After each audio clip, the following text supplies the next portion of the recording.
Good afternoon, YouTube viewers and subscribers. So yes, this is the first video I've made since the John's OS BX1 engine run and look inside. Early in the week, last week, a friend of mine, Paul, and customer, had sent me a box with just some engine parts in it. So I got that box, opened it up, and there was a bunch of exhausts in there and some new and packaged parts for some various engines, which of course I'm going to pass on for the appropriate engines when the time comes to get rid of those. But the one thing that was really neat was one of the exhausts in there was a brand new 855 exhaust, and it just so happened that John's BX1 engine did not have a muffler. It had that homemade adapter plate and gasket, which, and I'm pretty sure, I didn't try fitting it, but I'm pretty sure that that's an exact match for that 855 muffler. So when I sent that engine back to him, I put that muffler in there and said, "Here, John, I think you've got a complete engine now." But another thing that was in that engine, or in that box, was a small engine, one I've never seen before. And it is this small Thunder Tiger 15. And from the research I've done, the limited amount of information I can find on this engine, it looks to me like this is a Thunder Tiger 15 Mark IV. Now I've got the instruction manual. I'll post a picture here of the Mark V, and it kind of shows that. The Mark V looks like it's got a Perry type looking carb on it where the carb is black, but as you can see, the carb on this one is not black. So I don't know, it's kind of in between. There was a review on the Mark III, but that was still a two-piece crankcase and that type of thing. So anyway, I did a quick teardown of that engine and was hoping that I would be able to clean it up and it would actually look a little bit better, but it turned out that the modeling of the case just really didn't make it come clean. But anyway, I did clean it up, oiled it up, and it's ready to be put back together. But before I do that, I wanted to show you guys the parts that I've got here.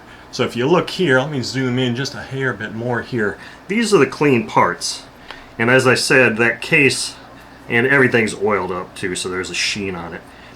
As you can see, it's just got a single piece crankcase, and this is a bushed engine. It's not a ball bearing engine at all.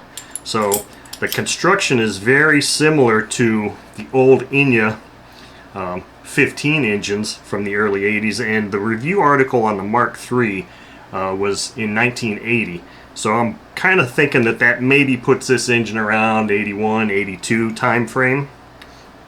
But no ball bearings, and it has an air bleed carb. Now, let's see here, there was a part on this carb. There was a big washer on here, yeah. There's a big washer that was sandwiched here for some strange reason. I don't believe that goes there. It doesn't look right, doesn't fit right. But as you can see, it's an air bleed carb. Pretty much a standard thing here. You've got your throttle stop screw. I mean, it's just a standard carb. This looks a lot like an OS FP needle valve assembly, so I'm not sure if this is actually all original here or not. But the things that I thought were interesting was this actually features the piston, has the baffle on it, and it's a cast iron piston. No ring, cast iron piston with a baffle on it.